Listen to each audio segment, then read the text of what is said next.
اعوذ باللہ من الشیطان الرجیم بسم اللہ الرحمن الرحیم اللہم صلی علی محمد وآل محمد. الثالث فی کیفیت الوضوء. بات یہ ہوئی تھی کہ طہارت مائیہ میں ہم 6 فصلوں کو ذکر کریں گے، تو اس سے پہلے انہوں نے 2 فصلوں کو ذکر کیا. آج تیسری فصل ذکر کر رہے ہیں کیفیت وضو کے حوالے سے، کہ وضو آپ کس طریقے سے کریں گے اور اس کے کیا مستحبات ہیں، کیا واجبات ہیں. بہت آسان ہے، انشاءاللہ مبتلا مسائل ہے، کوئی مشکل نہیں ہوگی پڑھنے میں. سب سے پہلے کہہ رہے ہیں الاول النیہ.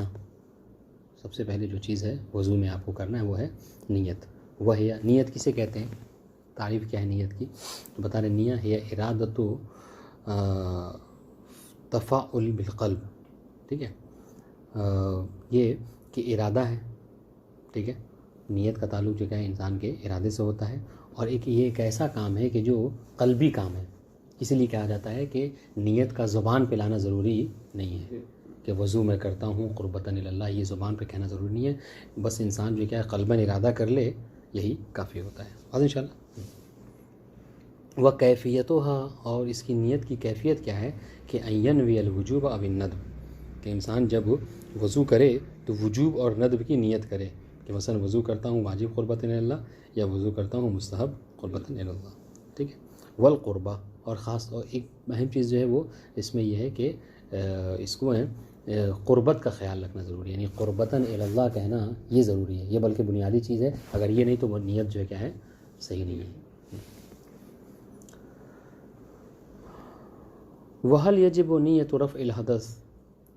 ٹھیک ہے، اور کیا نیت میں اس چیز کی نیت کرنا ضروری ہے کہ حدث جو کیا ہو رافع. یعنی پہلے مطلب کہتے ہیں بعض لوگ، اب پہلے زمانے کے لوگوں کو نیت کرتے سنیے گا تو وہ یہ کہا کرتے تھے کہ وضو میں کرتا ہوں، ٹھیک ہے، مباح ہونے نماز کے، ٹھیک ہے، اور رفع ہونے حدث کے. تو کہہ رہے کیا یہ حدث مثلا نیند ہو، پیشاب پخانہ، ان سب چیزوں کے حدث کو دور کرنے کی بھی نیت میں ذکر کرنا ضروری ہے. ٹھیک ہے، اس طریقے سے واجب ہے، یا اس طریقے سے استباحت شے، یعنی جس چیز کے لیے وضو کر رہے ہیں، مثلا یہ ذکر کرنا کہ نماز کے مبیح ہونے کے لیے میں وضو کر رہا ہوں، مس کتابت قرآن مجید کے لیے وضو کر رہا ہوں، ان چیزوں کو کرنا ضروری ہے. ما یشترط فیہ طہارہ، وہ چیزیں کہ جن میں طہارت کی شرط ہے. الازہر انہ لا یجب. ٹھیک ہے، اظہر یعنی مطابق فتویٰ یہ ہے کہ یہ سب چیزیں واجب نہیں ہیں. ٹھیک ہے، یعنی رفع حدث کے لیے کا ذکر کرنا، ٹھیک ہے، یا استباحت کا ذکر کرنا نیت میں یہ ضروری نہیں ہے. عبارت واضح ہے. ولا تعتبر النیۃ فی طہارت الثیاب. ٹھیک ہے، کہہ رہے کہ ہاں کپڑے کی طہارت میں، کپڑے کی صفائی میں کیا ہے، نیت معتبر نہیں ہے. واضح.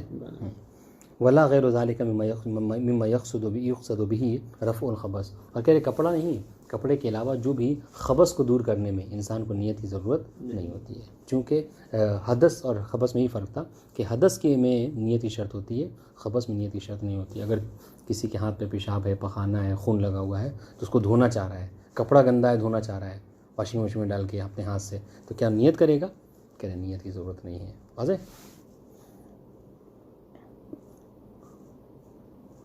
ولا غیر ذالک مما یقصد به رفع الخبث، اور اس کے علاوہ جو چیزیں ہیں کہ جو خبث کو دور کی جاتی ہیں ان میں نیت کی شرط نہیں ہے.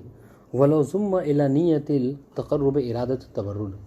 ہم نے کہا کہ تقرب ضروری ہے نیت میں، تو تقرب کے ساتھ ساتھ اگر تبرد کو بھی منظم کر دیا، یعنی کیا، یعنی یہ چاہ رہا تھا کہ ایک تو وضو کر لوں ثواب مل جائے، اور گرمی بہت زیادہ چہرہ بھی تھوڑا ٹھنڈا ہو جائے گا، دونوں کو منظم کر دیا تو صحیح ہے. تو کہہ رہے ہاں کوئی حرج نہیں ہے.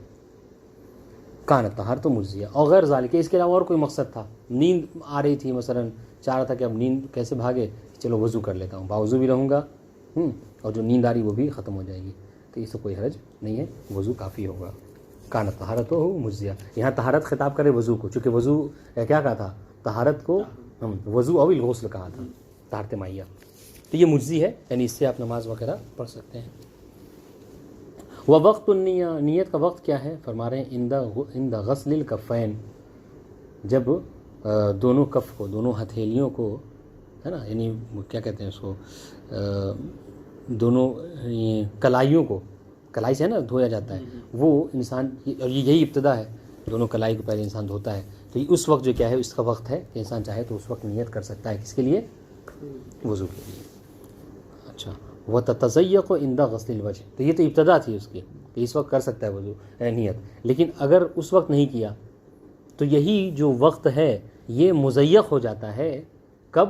جب انسان چہرے پہ پانی ڈالنے لگے، تو اس وقت تو ہر حال میں آپ کو پانی نیت کرنی ہی ہوگی. کیوں؟ اس لیے کہ نیت کی تعریف کیا ہے؟ غسلتان و مسحتان ہے. اب اگر آپ نے نیت نہیں کی اور چہرے پہ پانی ڈال دیا تو مطلب کیا ہے کہ چہرہ آپ نے دھویا، ایک واجب کام کیا. واجب جو چیز نیت میں ہے وہ وضو میں وہ یہی ہے، چہرے کا دھونا. ورنہ اس سے پہلے 3 مرتبہ کلی کرنا، 3 مرتبہ ناک پہننا، یہ سب کیا مستحب تھا. 3 مرتبہ وہ دھونا ہاتھ کو کلائی سے، یہ مستحب تھا. واضح انشاءاللہ. ان غسل الکفین، تو کفین کو دھوتے وقت کیا ہے؟ یہ ٹائم ہے اس کا، اور یہی ٹائم جو ہے کیا ہے؟ مزیق ہو جاتا ہے. کب؟ جب وہ چہرے کو دھویا جا رہا ہو. وَيَجِبُ اسْتِدَامَةُ حُكْمِهَا إِلَى الْفَرَاغِ، اور واجب ہے کہ نیت جو کرے وہ اس میں یہ رکھے کہ حکم طہارت، یعنی یہ جو طہارت ہے یہ باقی رہے. کب تک؟ إِلَى الْفَرَاغِ، یہاں تک کہ وضو جو کیا ہے سے انسان فارغ ہو جائے.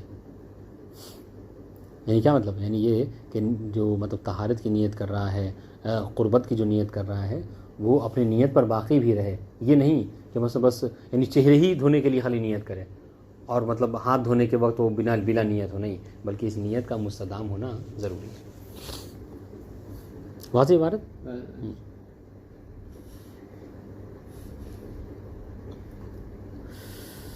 تفریع، کہہ رہے کہ یہ تو مسئلہ ہو گیا. اب اس مسئلے سے مطلب جو تفریع نکل رہی وہ یہ کہ اذا اجتمعت اسباب مختلفہ توجب الوضوء.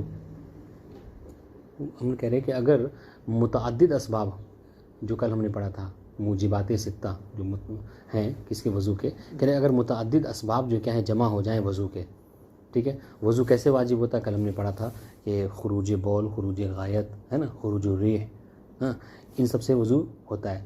تو ایک شخص ہے کہ جو سویا بھی ہاں، پیشاب پخانہ بھی کیا، ٹوائلٹ گیا. اب یہ مطلب کیا ہے؟ متعدد موجبات وضو جمع ہو گئے، تو کیا ہر ایک کے لیے الگ الگ وضو کرنا ہے؟ تو کہے نہیں، اگر موجبات متعدد ہیں تو اس کے لیے ایک وضو ہی کافی ہے.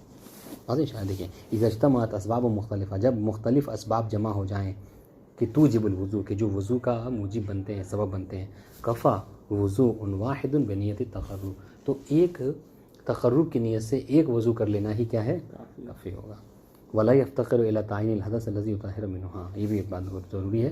اور جب وضو کر رہا ہے تو اس وقت حدث کا معین کرنا ضروری نہیں ہے، کیونکہ ابھی اس سے پہلے ہم نے پڑھا ہے کہ حدث کا ذکر کرنا ضروری نہیں ہے. تو حدث کا ذکر کرنا ضروری نہیں ہے کہ میں جو یہ وضو کر رہا ہوں، مثلا چونکہ میں ٹوائلٹ گیا تھا، میں نے پیشاب کیا تھا، اس کے لیے وضو کر رہا ہوں. نہیں، بس یہ کہہ لے کہ میں وضو کرتا ہوں قربتاً الی اللہ تعالی، بس کافی ہے. تعین حدث جو ہے وہ کیا ہے کی ضرورت نہیں ہے. یہ ولا یفتغنی ولا یحتاجو، ٹھیک. وقضا لوکان علیہ اقسام، کہ یہی مسئلہ کیا ہے؟ غسل میں بھی ہے. اگر انسان کے اوپر موجبات غسل متعدد ایک ساتھ جمع ہو جائیں، ٹھیک ہے، میت کو مسح کر لیا، مجنب ہے، ٹھیک ہے، اور مثال کے طور پر کیا ہے نظر کر لیا تھا، تو یہ سب کیا ہے مثلا متعدد جو ہے کیا ہیں موجبات جمع ہیں غسل کے. تو کیا کرے گا؟ کہہ رہے ایک بھی اگر غسل کر لے تو سب کے لیے مجزی ہے. وقضا لوکان علیہ اغسال، اگر کسی مکلف کے اوپر کیا ہے متعدد اغسال ہیں، ٹھیک ہے، غسل میت، غسل جنابت، غسل جمعہ مثلا. وقیلا، تو کیا تو وقضا یعنی کیا مطلب؟ مجزی ہے ایک غسل کرنا. اب یہاں پر دوسرا قول سنیے، دوسرا قول وقیلا اذا نوى غسل الجنابہ اجزا عن غیرہ. یہ آج کے فقہاء نے خاص طور سے سیسائی صاحب کا یہ مسئلہ ہے، کہہ رہے کہ نہیں ہر غسل کافی نہیں ہوگا. اگر انسان کے اوپر غسل میت بھی واجب ہے، غسل جمعہ بھی ہے، اور جو ہے یہ کیا کہتے ہیں آپ کو غسل مس میت بھی ہے، تو اگر غسل مس میت کر لے یا صرف جو مثلا جو کیا ہے غسل جمعہ کر لے تو باقی سے کافی ہوگا کہ نہیں ہوگا؟ تو سیسائی صاحب کے نزدیک اور یہ جو صاحب قیل وہ کہتے ہیں نہیں، صرف اگر غسل جنابت کر رہا ہے تو بقیہ کرنے کی ضرورت نہیں ہے، یعنی بقیہ سے مجزی ہے. لیکن اگر غسل جنابت کے علاوہ کوئی غسل کیا ہے تو پھر وہ مجزی نہیں ہوگا غسل جنابت کے لیے، یعنی غسل جنابت الگ سے کرنی ہوگی، ٹھیک کرنا ہوگا. وقیل اذا نوى غسل جنابہ اجزاء عن غیرہ، اگر غسل جنابت کی نیت کی ہے تو وہ غسل جنابت وہ مجزی ہوگا بقیہ اغسال سے. لیکن ولو نوى غیرہ، لیکن اگر غسل جنابت کے علاوہ کوئی اور نیت غسل جو کیا ہے اس نے نیت کی ہے تو لم یجزا عن ہو تو اس کے لیے مجزی نہیں ہوگا. اس کے لیے چاہیے اگر غسل جمعہ کیا ہے تو پھر بعد میں غسل جنابت بھی کرے, بعد میں غسل مس میت بھی کرے. ولیسا بشیء شاہ جب کہ دیکھیے اس قول کے یہ مصنف وہ قائل نہیں, مصنف محققین وہ کہہ رہے ہیں حالانکہ یہ درست نہیں ہے ہمارے نزدیک. ہمارے نزدیک کیا ہے, وہ یہ کہنا چاہ رہے ہیں کہ کوئی بھی غسل کر لے ایک, بس وہ سب کے لیے کافی ہوگا. بات واضح انشاءاللہ. اب سنیے الفرض الثانی, ٹھیک ہے, ہم نے کیا کہا تھا کہ عدت و فروض ہے یہ اس میں, وہ فروض ہو خمسہ, اس وضو کے 5 فرائض ہیں. آپ جائیے تو ایک فرض ذکر کر دیا, آج دوسرا فرض یعنی نیت ہے ایک فرض. دوسرا فرض غسل الوجہ, وضو میں چہرے کا دھونا ہے. اب چہرے کے دھونے کا مقدار کیا ہے اس کو ذکر کر رہے ہیں, وہ ہوا ما بین منابت الشعر فی مقدم الراس الی طرف الذقن طولا. جہاں تک طول کی بات ہے, لمبائی میں چہرے کو کہاں سے کہاں دھونا ہے, تو کہہ رہے ہیں کہ سر کے آگے حصے میں, ٹھیک ہے, کہاں پر کہ جہاں پر بال اگتا ہے, ٹھیک ہے, پیشانی کے اوپر سے جہاں بال اگنے کی جگہ وہاں سے لے کر ذقن یعنی وہ ٹھڈی تک کے دھونا ہے طول میں, یہ طول کا حصہ ہے. اچھا, ومشتملت علیہ الابہام والوسطی عرضا, اور چوڑائی میں ابہام یعنی انگوٹھے کا سرا اور وسطی یعنی بیچ والی انگلی کا سرا کے بیچ میں جو حصہ آتا ہے یہ کیا ہے, چوڑائی میں اس کا مطلب مقدار ہے وہ چہرے کے دھونے کا. واضح انشاءاللہ. وما خرج عن ذلك فليس من الوجه. تو اب ان سے ہٹ کر جو چہرہ ہے, مثلا یہ والا حصہ, یہ والا پوزیشن, یہ کیا ہے, یہ والا پوزیشن, یہ سب کیا ہے, اس میں کیا کہتے ہیں آپ کو, وضو میں اس کا دھونا واجب نہیں ہے. ٹھیک ہے, اگرچہ مطلب آج کہا جاتا ہے کہ آج کل کہ انسان جو کیا ہے من باب یقینی احتیاط جو کہ انسان سب کو بھی مسا کر لیتا ہے, لیکن واجب مقدار یہی ہے, اور یہ واجب مقدار کو ذکر کر رہے ہیں. ولا عبرت بالانزا. آپ نے کہا, سنیے گا, آپ نے کہا کہ پیشانی پہ جو بال اگتا ہے یعنی سر کا جو بال اگنے کی وہاں سے لے کر ٹھڈی تک کے دھونا ہے. تو بعض لوگ کیا ہوتے ہیں وہ انزا ہوتے ہیں.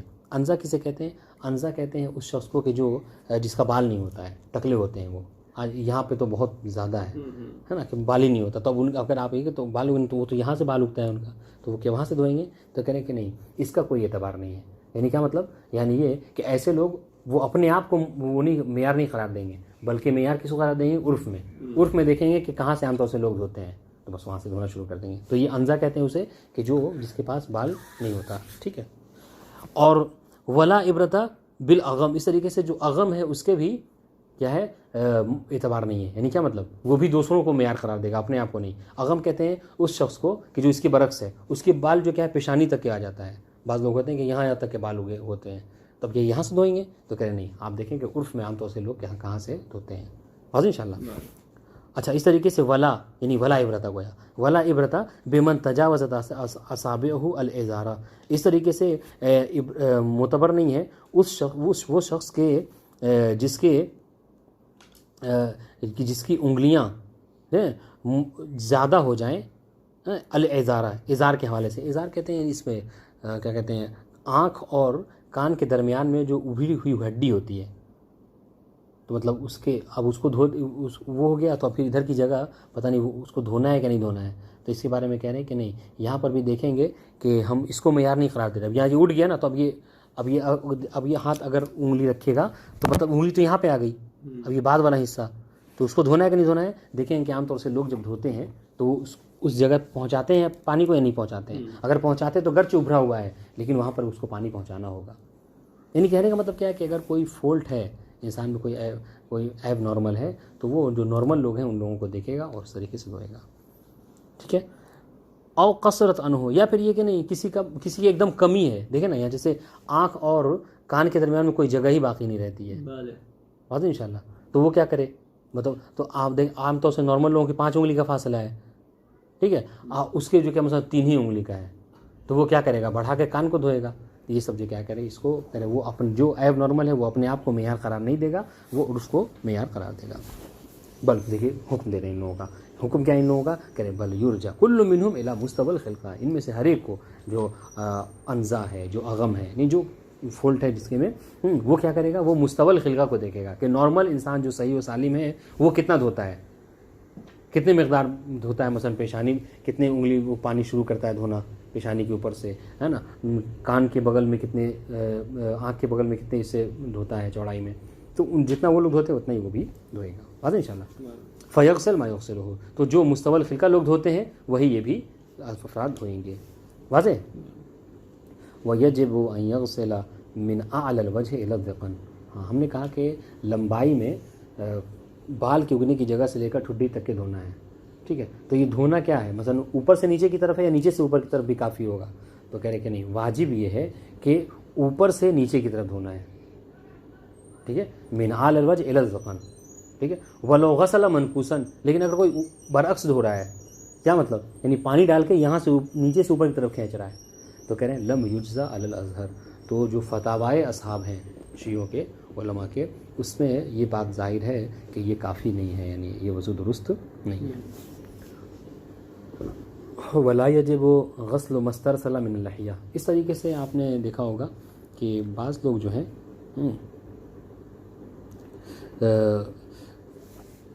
مطلب وہ مقدار داڑھی کا کہ جو نیچے کی طرف ہوتا ہے ٹھڈی سے، تو اس کو بھی مثلا دھونا ہے کہ نہیں دھونا ہے؟ تو کہہ رہے کہ نہیں، اس کو بھی دھونا جو ہے کیا ہے، ضروری نہیں ہے، بلکہ ہم نے کہا کہ ٹھڈی تک دھونا ہے، بس ٹھڈی تک کافی ہے. اگر نیچے داڑھی ہے تو داڑھی وہ نیچے کا دھونا ضروری نہیں ہے، واجب نہیں ہے. ولا یجب، ہاں ولا یجب غسل مسترسل من اللحیہ، لحیہ جو کیا ہے، پھیل گئی ہے نیچے کی طرف ٹھڈی کے، ہے نا، بڑھ گئی ہے، اس کا دھونا واجب نہیں ہے. ولا تخلیلھا، اس طریقے سے داڑھی اگر ہے تو داڑھی کے اندر جو کیا ہے، مطلب پانی پہنچانا بھی واجب نہیں ہے. بل یغسل ظاہرھا، بلکہ کیا ہے، جو ظاہر ہے داڑھی کا بس اسی کو دھو لینا کافی ہے، ٹھیک ہے. پانی کے اندر، پانی کا اس کے مطلب جلد تک پہنچانا داڑھی کے واجب نہیں ہے، واضح ان شاء اللہ. اب آئیے، ولو نبت للمرأۃ لحیہ لم یجب تخلیلھا، اگر خدا نخواستہ کسی عورت کے جو کیا ہے داڑھی آ گئی ہے، ٹھیک ہے، تو آپ نے کہا چلے مرد کے حوالے سے تو بات واضح ہو گئی آپ کی کہ مرد کی داڑھی ہے تو اس کو داڑھی کے اندر جو ہے پانی پہنچانا ضروری نہیں ہے. لیکن عورت کے لیے تو عام طور سے یہ ہوتا ہے کہ عورت کے تو مطلب عورت کے لیے پانی حکم یہ ہے کہ وہ جلد تک کے داڑھی پانی پہنچائے، لیکن عورت کے کیا ہو گیا ہے، داڑھی آ گئی ہے، تو وہ کیا کرے گی؟ تو کہنے کہ اگر داڑھی آ گئی تو لم یجب تخلیلھا، تو اس کو بھی واجب نہیں ہے کہ وہ بھی کیا کرے، داڑھی کے اندر تک کے پانی پہنچائے. وقف آئے حفاظت الماء علی ظاہر، بس اس کے ظاہر پر بال پر ہی جو پانی ڈال دینا، یہی جو ہے وہ کافی ہوگا. واضح انشاءاللہ. الفرض السالکہ، فروض خمسہ میں سے تیسرا فرض اس میں وضو میں یہ ہے کہ غسل الیدین، دونوں ہاتھ کا دھونا ہے. والواجب، اس میں واجب مقدار کیا ہے، والواجب غسل الذراعین والمرفقین، ٹھیک ہے، کہ دونوں کوہنیوں کا دھونا ہے، دونوں بازو کا دھونا ہے، یہ کوہنی کے اوپر تھوڑا سا بازو کا دھونا ہے. والابتداء من المرفق، اور ابتدا جو کیا ہے کرنی ہے، وہ مرفق سے کرنی ہے، یعنی کوہنی کے سے کرنی ہے، یعنی سنیوں کی طرف الٹا نہیں کرنا ہے، ہم لوگ کیا اوپر سے نیچے کی طرف آنا ہے. ولو غسل منکوسا لم یجزا، لیکن اگر کسی نے ایسا کیا کہ وہ نیچے سے اوپر کی طرف دھو رہا ہے، جیسا کہ وہ اہل سنت کرتے ہیں، تو غیر ہے کہ لم یجزا، تو یہ وضو جو ہے مجزی ہی نہیں ہوگا، کافی نہیں ہے، ہاں بلکہ باطل ہے. ویجب البدء بالیمنی، اب جو کہہ رہے کہ دونوں ہاتھ کو دھونا ہے، تو بایاں ہاتھ ہے اور دایاں ہاتھ ہے، تو کہاں سے کس کی ابتدا کرے، کہہ رہے کہ یمنا سے ابتدا کرنا ہے، یعنی پہلے دائیں ہاتھ کو دھونا پھر بائیں ہاتھ کو دھونا ہے. واضح انشاءاللہ. ومن قطع بعض یدہ، اگر کوئی شخص ایسا ہے کہ جس کا بعض حصہ جو ہے وہ ہاتھ کا کٹ گیا ہے، خدا نخواستہ مثلا اس نے چوری کی ہے تو انگلیاں کاٹ دی گئی ہیں، یا مثلا کام کرا تھا مشین میں انگلی چلی گئی وہ کٹ گئی، تو اب کیا کرے گا، وہ کیا کرے گا، اگر بعض حصہ ہاتھ کا کٹ گیا ہے تو کہہ رہے کہ جو حصہ کٹ گیا ہے اس کا دھونا واجب نہیں ہے. غسل ما بقی من المرفق، مرفق سے لے کر یہ انگلیوں کے سرے تک کے جو حصہ باقی ہے وہی اس کا، وہ اسی کو دھونا ضروری ہے، جو کٹ گیا اس کا نہیں.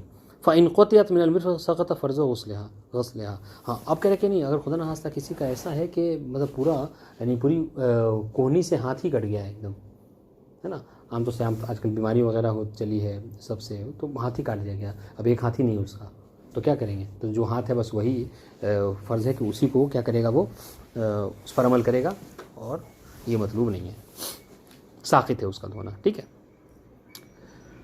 فإن قطعت اليد من المرفق سقط فرض غسلها، یہ سقط فرض غسلھا، تو اس کا دھونا جو کیا ہے ساقط ہو جاتا ہے۔ ولو کان لہ ذراعان، اگر کوئی شخص ایسا کہ جس کے 2 بازو ہیں، ٹھیک ہے، دون المرفق،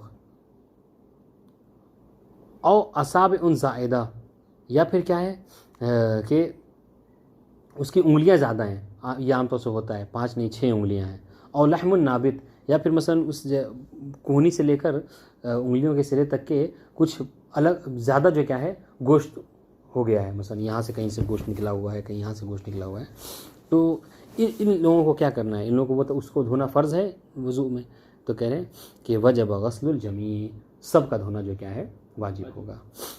ولو کان فوق المرفق لم یجب غسلہ، لیکن کہہ رہے اگر یہ سب جو لحم زائد ہے یا ذراع زائد ہے، یہ سب جو کیا اگر کوہنی سے اوپر ہے، کہ جو مطلب جو مقدار واجب میں نہیں آتے، تو اس کا دھونا واجب نہیں ہے۔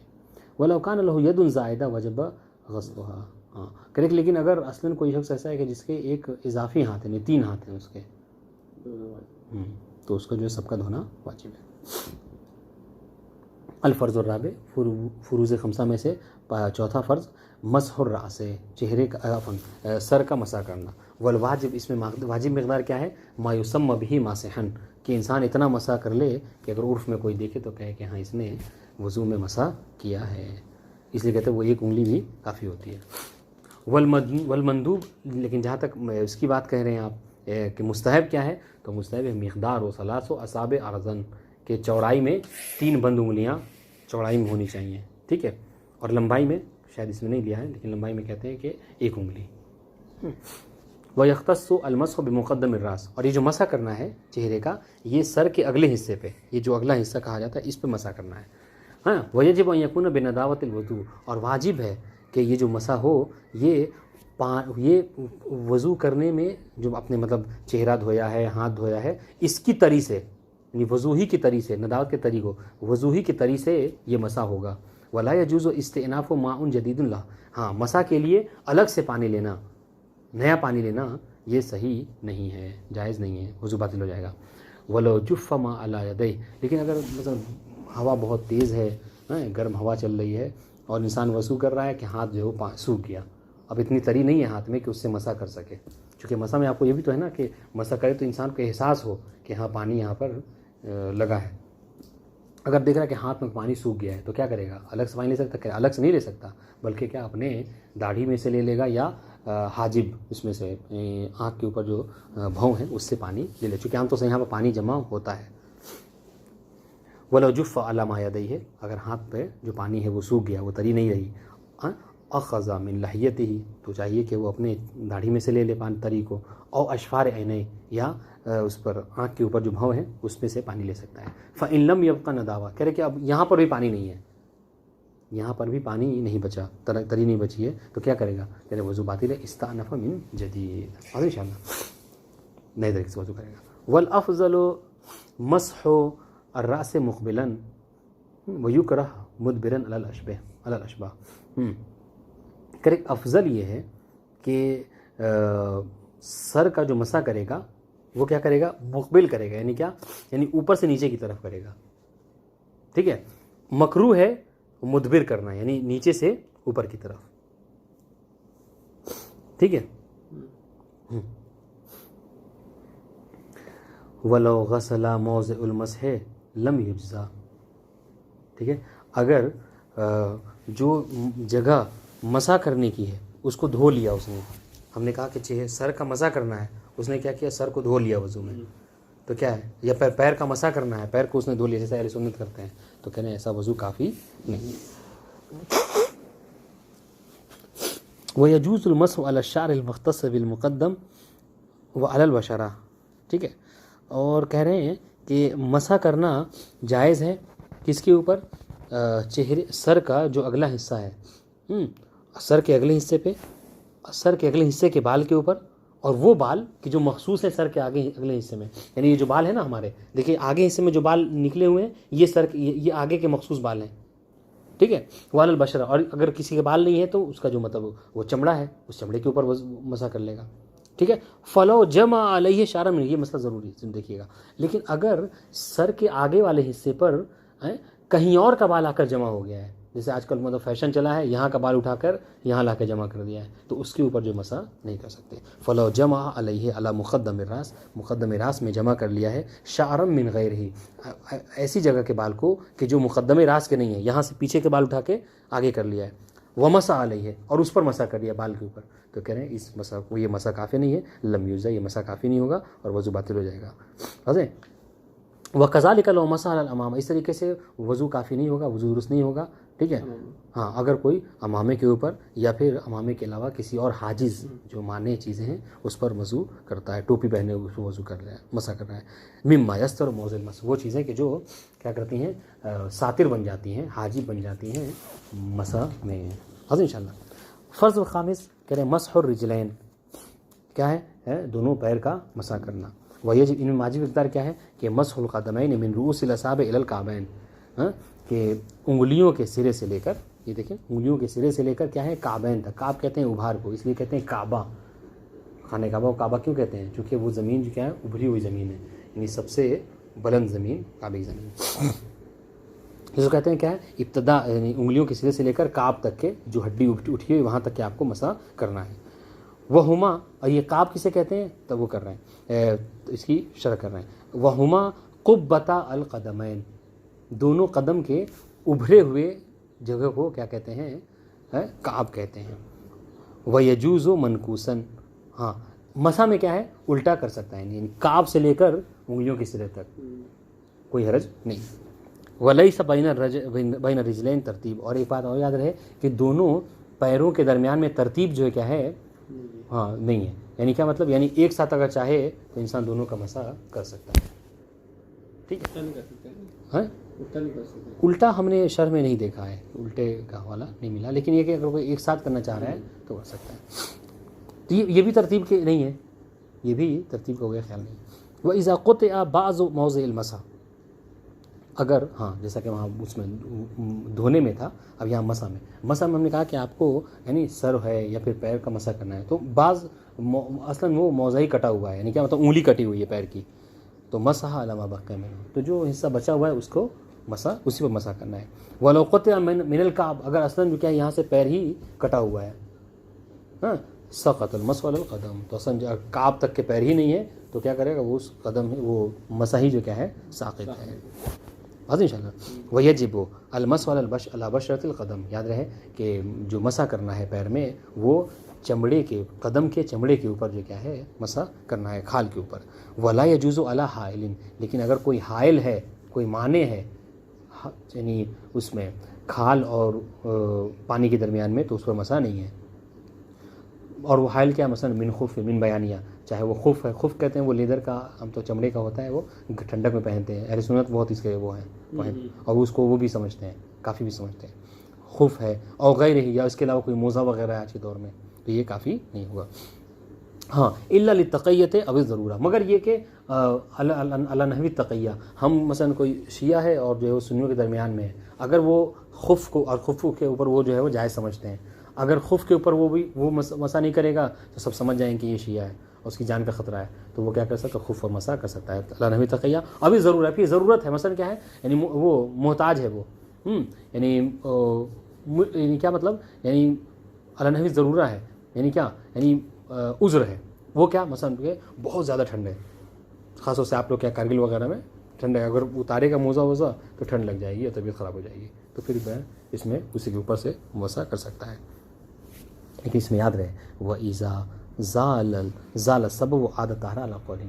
ٹھیک ہے. اب ہم نے کہا کہ جب آپ نے علی نحو ضرورہ یا علی نحو التقیہ مسح کیا ہے اور اس طرح سے وضو کیا ہے آپ نے، تو اس وقت تک کہ یہ وضو آپ کے لیے مجزی ہے کہ جب تک کہ یہ سبب جو ہے کہ باقی رہے، جب تک تقیہ مسئلہ کا مسئلہ رہے، جب تک کہ مثلا آپ کو ٹھنڈ نہ لگے. لیکن اگر ایسا ہو گیا کہ گرم پانی میسر ہو گیا، اب آپ جو کیا ہے وضو کر سکتے ہیں نارمل طریقے سے. ٹھیک ہے. یا پھر مثلا سنی وغیرہ سے اب ہٹ گیا، کنارے آ گئے، اب آپ ایسا کام کرنا چاہیں جس میں وضو کی ضرورت ہے، تو اب آپ کو کیا پھر سے دوبارہ وضو کرنا ہوگا، اور وہ وضو بنا خوف کے کرنا ہے، مثلا بنا جو کیا ہے مطلب اس کے موضوع کے اوپر سے کرنا ہے. یہ ایک قول ہے. وقیل لا تجب الا لحدث، ہاں دوسرا قول ہے کہ نہیں اگر ایک مطلب وضو کر لیا تقیہ کی صورت میں، ضرورت کی صورت میں، تو وہی کافی ہے، ہاں، مگر یہ کہ وہ وضو پھر باطل ہو جائے، حدث کی وجہ سے، پیشاب پخانے کی وجہ سے ہو جائے، تب جا کے دوسرا وضو کرنا ہوگا۔ والاول واحبت، شارع جو ہے کیا ہے، عفواً مصنف جو کیا ہے پہلے والے قول کو، کیا کہ جب تک سبب باقی ہے اس وقت تک یہ وضو آپ کے لیے مجزی ہے، جیسے ہی سبب ختم ہوا، تقیہ کا مورد ختم ہوا، فوراً آپ کو دوسرا وضو کرنا ہوگا دوسرے کام کے لیے، ٹھیک ہے۔ اور یہی جو کیا ہے احتیاط کے زیادہ موافق ہے، یہ بات کافی ہے۔ والسلام علیکم ورحمۃ اللہ وبرکاتہ۔ ایک بات یاد رکھیں اس میں